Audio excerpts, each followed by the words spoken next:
जय हिंद प्यारे विद्यार्थियों।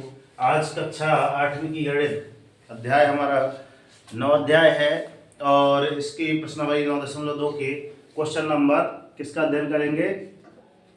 6वें और 8वीं का, ठीक है ना। और इसका नाम है मेंसुरेशन अर्थात क्षेत्रमिति। यहाँ से क्वेश्चन अधिकांश पूछे जाते हैं। तो 6वां क्वेश्चन हम पढ़े दे रहे हैं। वर्णन कीजिए कि दाईं तरफ दी गई आकृतियां किस प्रकार एक समान हैं और किस प्रकार एक दूसरे से भिन्न हैं। किस डब्बे का पारस्पष्टि क्षेत्रफल अधिक है। अर्थात अभी ये दो आकृतियां बनाएंगे, एक आपकी रहेगी बेलन की, दूसरी आपकी घन की रहेगी, ठीक है। उसके बाद क्वेश्चन नंबर 8वां इसके लिए है, एक खोखले बेलन का पृष्ठीय क्षेत्रफल दिया रहेगा, इसे है ना इसकी ऊंचाई के अनुदिश काटकर, जितनी उसकी ऊंचाई है उसकी अनुदिश काटकर 32 सेंटीमीटर चौड़ाई की आयताकार एक चादर बनाई जाएगी और आयताकार चादर की परिमाप आपको ज्ञात करना है। ये दो क्वेश्चन देख लीजिए, ठीक है ना। अब उसके पहले चलते हैं छोटी स्लाइड में।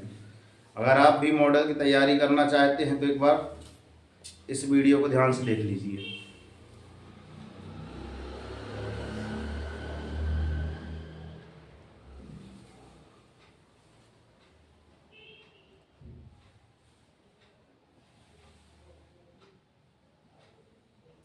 क्लियर आ रही फोटो?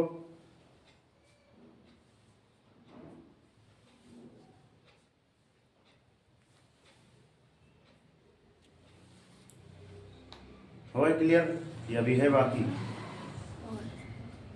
हो गई एंड वीडियो? जैसे बोल रही हूँ देखो।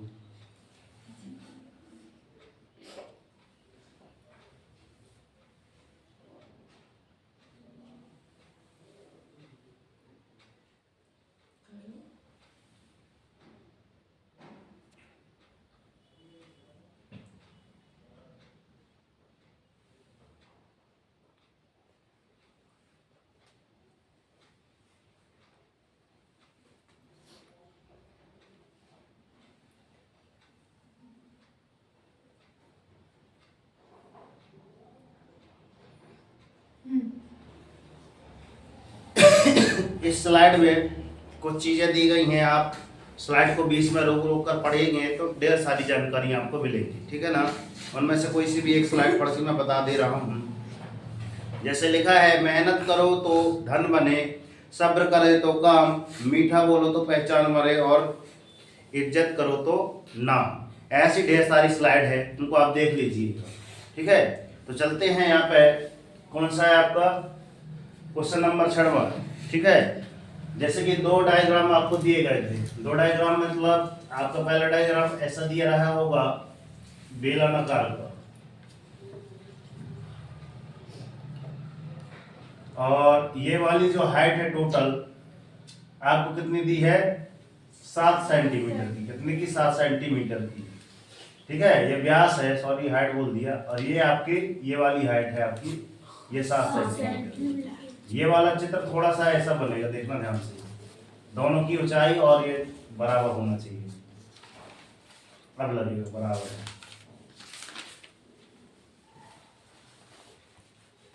मतलब ये भी बराबर रहे, इक्वल है ना, और ये वाली भी दोनों इक्वल है। ये है आपका 7 सेंटीमीटर। तो यहाँ से यहाँ तक कितना हो जाएगा? इसका आधा, 7/2 सेंटीमीटर। और ये आपका दिया है 7 सेंटीमीटर, तो इधर भी आपका ये 7 सेंटीमीटर। क्लियर? अब अगला एक और डायग्राम क्या दिया है आपका? घन के आकार का।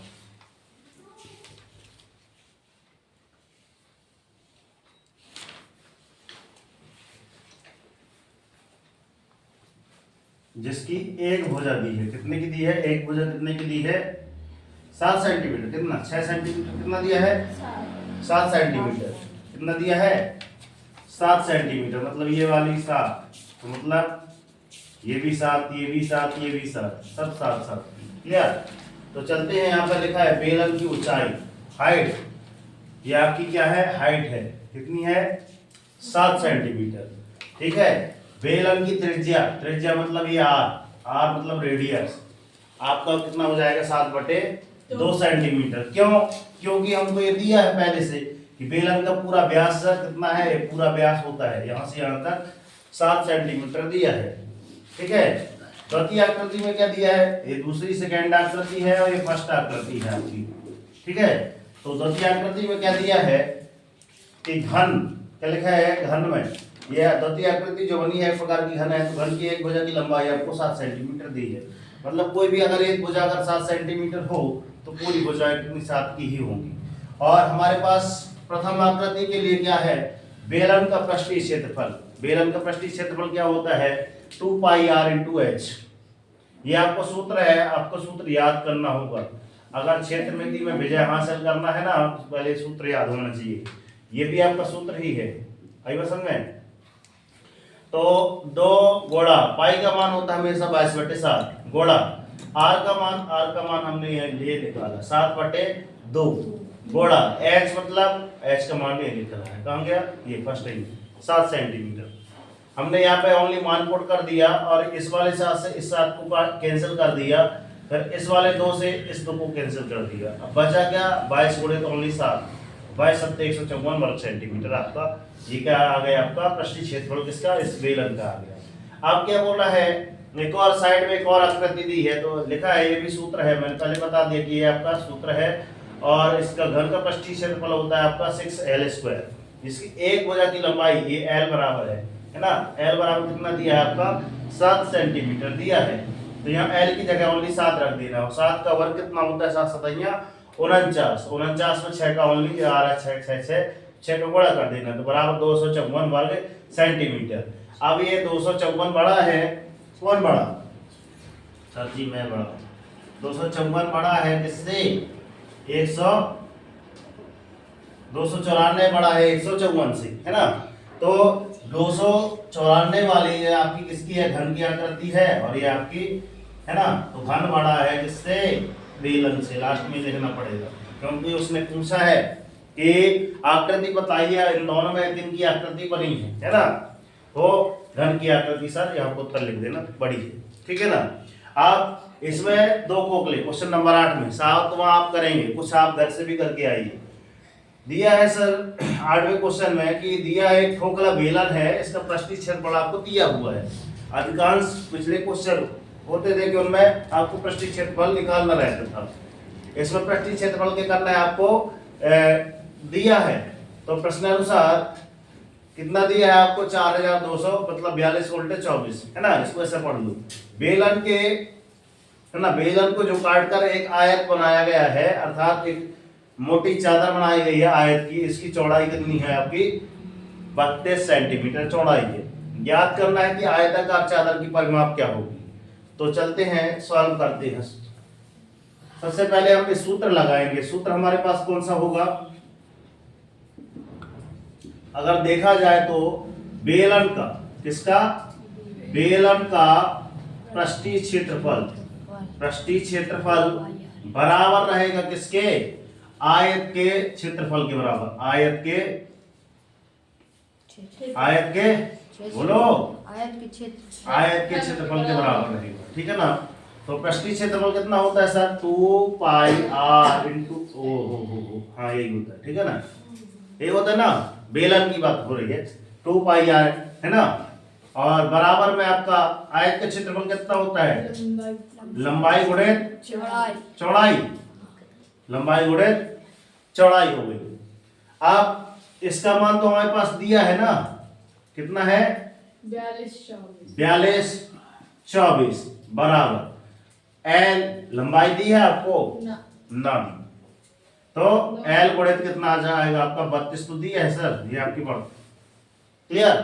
अब l को यहीं लिखा रहने दो, ठीक है। इसको इस साइड लाएंगे तो ये बटे में आ जाएगा 32 और ये 42 24 रह जाएगा। अगर 2 से काटा जाए, 32 का पहाड़ा तो नहीं बनता, 2 से काटा जाए तो कट जाएगा, क्योंकि लास्ट में आपका इकाई का अंक 2 है, इसमें 4 है, तो 2 1 कम 2 पढ़ो, 2 16 32 है ना। ये भी कट जाएगा सर, 2 1 कम 2, 2 दूनी 4, 2 1 कम 2, 2 1 कम 2, 2 दूनी 4, अभी भी 2 है 6 है, तो ये भी कट जाएगा 2 से सर। 2 1 कम 2, 2 8 16, दो एकम दो, ठीक है। फिर इधर दो पंचे 10, छक्का 12, दो एकम दो, दो चौको 8। इसको ऐसे काटते जाना, ऐसे इसको ऊपर को बढ़ाते जाना। कैसा? ऐसे नहीं आएगा, 10 56 आएगा। दो पहले लिखा है, एक एक संख्या से भाग देंगे। ये देखो, किसी ने देखा तो वही मैं बोल रहा था कि 20 का गुणा करके 2 से दिखाता यार। इसका 21 कितना अब भी मैं करके बताता ना, 21 56 गुणे 2, तो 6 दूनी 12 की 2 हासिल आई है, 5 दूनी 10 और 1 11, तो 11 आ गया। 2 एकम 2 तब आता, इसलिए 10 56 आएगा। आइए समझ में, थोड़ा ध्यान दिया करो काटते समय। इधर कटा है 2 पंचे 10 और 2 दूनी 4, 4, तो 8 16, 2 दूनी 4, 4, 2 दूनी 4, छक्का 12, दो चौको 8, 2 एकम 2, काटो 2 एकम 2 और 2 तिहाई 6, 2 दूनी 4, दो चौको 8 बराबर कितना आ गया आपका 134। यही आएगा ना, ये 134 सेंटीमीटर आपकी क्या है लंबाई। 124 आएगा, 134 सही है। 134 नहीं सर, 32 आएगा। कहाँ पे? 2 दूनी 4, वेरी गुड, मतलब लग रहा है कि हाँ कोई देख तो रहा है, बाकी तो लग रहा है कि सर है ना, देखा करो थोड़ा। तो ये हमारे पास क्या निकल आई है लंबाई। अब आयत का क्या होता है, आप क्या निकालना है, क्वेश्चन हमारे पास क्या पूछा है, आयताकार चादर की परिमाप। तो आयताकार चादर की परिमाप, परिमाप कितनी है आपकी, परिमाप बराबर क्या होता है बताओ। आयत का परिमाप क्या होता है सर जी बताओ। शिवम ऐसे भी कर दिया करो, इसलिए हम सूत्र देते हैं कि वो सूत्र याद रख लिया करो याद, ठीक है। याद नहीं करते सूत्र, यहाँ देखो 2 कोष्ठक लंबाई धन चौड़ाई, ठीक है ना, लंबाई धन चौड़ाई। इसी को अपन इंग्लिश में से कर लेते हैं, इसको एल फॉर लेंथ बोलते हैं, इसको बी फॉर बर्थ बोलते हैं। एल और बी का मान कितना निकला है देखो यहाँ पे ध्यान से, ठीक है। एल का मान ये लिखा है, बी का मान ऊपर लिखा है ये, तो 2 गुणा है ना, ये कोष्ठक मतलब गुणा ही होता है इनटू, और एल का मान कितना है 132 और धन कितना है, कितना है 32, 32 दूनी 164, 2 गुणा 164, 4 दूनी 8 और 16 दूनी 32 सेंटीमीटर। परिमाप कितना निकल आएगा। तो इस प्रकार आयताकार चादर की परिमाप आपको प्राप्त हो जाएगी। है 322 आया है, वो इसलिए क्योंकि 32 की जगह 33 होगा। ठीक है। आई बस में ये जो आपका क्वेश्चन है ना, पुरानी पुस्तक आप जब देखेंगे, ये क्वेश्चन जो लिखा है आपका कहाँ पास लिखा है, कहाँ पास लिखा है, ये 32 की जगह ये 33, ये देखो ध्यान से, ठीक है। तो अपन पहले ही पढ़ा दिए हैं क्लास है, तो इसलिए याद है, यहाँ पिछली किताब में ऐसा ऐसा लिखा था। तो बाकी ये प्रश्नावली एंड हुई हमारी ओर से। जितने क्वेश्चन आपसे नहीं बनते हैं तो है ना करके लाए, हम बताएंगे और अगली प्रश्नावली की ओर कल से पढ़ेंगे, ठीक है ना। तो मिलते हैं नेक्स्ट वीडियो में, तब तक के लिए सर जय हिंद, वंदे मातरम, भारत माता की जय। दिखा वैसा कि दुनिया करना चाहे आपके जैसा, तो जागो संघर्ष करो, जब तक नहीं रुकना, जब तक कि आपको आपका लक्ष्य ना मिल जाए। डेली मॉर्निंग और टारगेट सेट कीजिए। आज का टारगेट क्या है, प्रश्नावली 9.2 का अध्याय समाप्त कर देना, न्यू टारगेट है आज का, ठीक है। और 9.3 इसके आगे क्वेश्चन करके आना, ठीक है ना। देखना ये टारगेट जब तक अचीव नहीं हो जाता, सोना होना तो है ही नहीं, है ना। सुख चैन की नींद त्याग देना, देखना जिस दिन ये आपका टारगेट अचीव हो जाएगा ना, उस दिन आपकी लाइफ ऑटोमेटिक चेंज हो जाएगी, ठीक है ना। तो मिलते हैं नेक्स्ट वीडियो में। पुराना वीडियो अगर आपने नहीं देखा तो उसके नीचे आप देख लीजिए डिस्क्रिप्शन बॉक्स में, या फिर प्लेलिस्ट बना दिए गए हैं कक्षा 8वीं की, ठीक है, तो उसमें आप चेक कर सकते हैं। तो जय हिंद, जय भारत, राष्ट्रीय तिरंगे झंडे की जय और सरस्वती मैया की जय।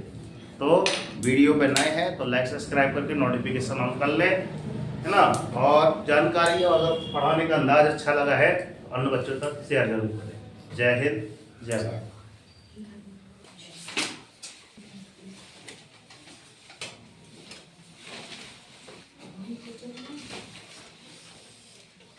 न होंगे तो घर जाने को ना मिलेगा।